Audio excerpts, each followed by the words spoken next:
नमस्कार, मी अस्मिताच किचनमध्ये आपलं खूप खूप स्वागत आहे. आज आपण बनवणार आहोत अतिशय चविष्ट आणि झणझणीत अशी भरलेली शिमला मिरची. आणि रोजच्या जेवणासाठी किंवा डब्यासाठी ही रेसिपी उत्तम आहे. चला वेळ न घालवता रेसिपीला सुरुवात करूया. आता आपण घेतलेल्या शिमला मिरच्या स्वच्छ धुवून कापून घ्यायच्या आहेत आणि त्यातल्या बिया काढून घ्यायच्या आहेत आपल्याला. तर या मिरच्यांमध्ये मसाला भरून घ्यायचा आहे. सर्वात आधी आपण मिरचीमध्ये भरण्यासाठी मसाला तयार करून घेऊ. एका बाउलमध्ये म्हणजेच भाजलेले शेंगदाण्याचं कूट.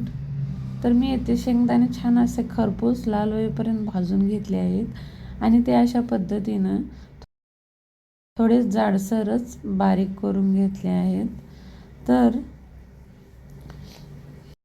तर अशा पद्धतीने थोडं जाडसर शेंगदाणे वाटून घेतले आहेत आणि त्यामध्ये एक अजून सिक्रेट इन्ग्रेडियंट वापरणार आहे, ते म्हणजे ग्रीन पीस. तर आपण हे पाववाटी ग्रीन पीस घेऊन अशा पद्धतीने मिक्सरला तेही छान असं बारीक करून घ्यायचं आहे. तर येथे अर्धा चम्मच जिरा पावडर, अर्धा चम्मच धना पावडर, पाव चम्मच हळद, चवीप्रमाणे मीठ आणि 2 चम्मच मी इथे तिखट वापरले आहे. आणि जे आपण ग्रीन पीस बारीक करून घेतलं होतं तेही येथे घालून आपल्याला हे मिक्स करायचे आहे. तर यामध्ये एकदम पाणी नाही वापरायचे, थोडे थोडे पाणी घालून हे छान असं मिक्स करून घ्यायचं आहे. हे जास्त सारण पातळ नाही बनवायचं आपल्याला. तर अशा पद्धतीने मी थोडे थोडे पाणी घालून हे असे घट्टसर मिश्रण म्हणजे सारण बनवून घेतले आहे. तर आता आपण ह्या मिरच्या घेऊन यामध्ये आपल्याला ते सारण भरून घ्यायचं आहे. छान असे पूर्ण व्यवस्थित असे मसाला मिरचीमध्ये भरून घ्यायचा आहे आपल्याला. हे बघा, मी पूर्ण व्यवस्थित मिरची अशा पद्धतीने भरली आहे.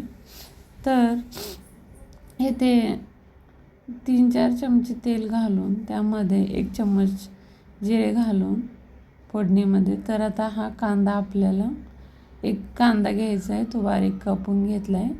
तर त्याच्यामध्ये हळद घातली आणि इथे मी काश्मीरी तिखा 1 चम्मच वापरली आहे. हे बघा, अशा पद्धतीने आपल्याला हे मिरच्या त्याच्यामध्ये तेलामध्ये छान असे तेलात परतवून घ्यायचे आहेत.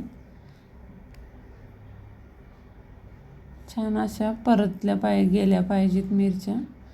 छान अशा परतवून घेतल्या. त्यानंतर थोडेसे जे आपण सारण बनवले होते त्या भांड्यात थोडेसे पाणी घालून आपण हे शिजायला ठेवणार आहोत.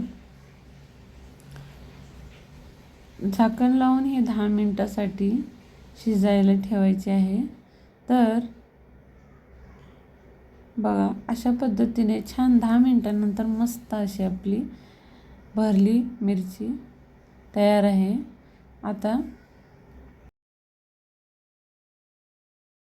तर गरमागरम आपली चमचमीत भरलेली मिरची तयार आहे. ही भाकरीसोबत किंवा पोळीसोबत तुम्ही सर्व करू शकता. तर तुम्हाला ही रेसिपी कशी वाटली तुम्ही कमेंट करून नक्की सांगा.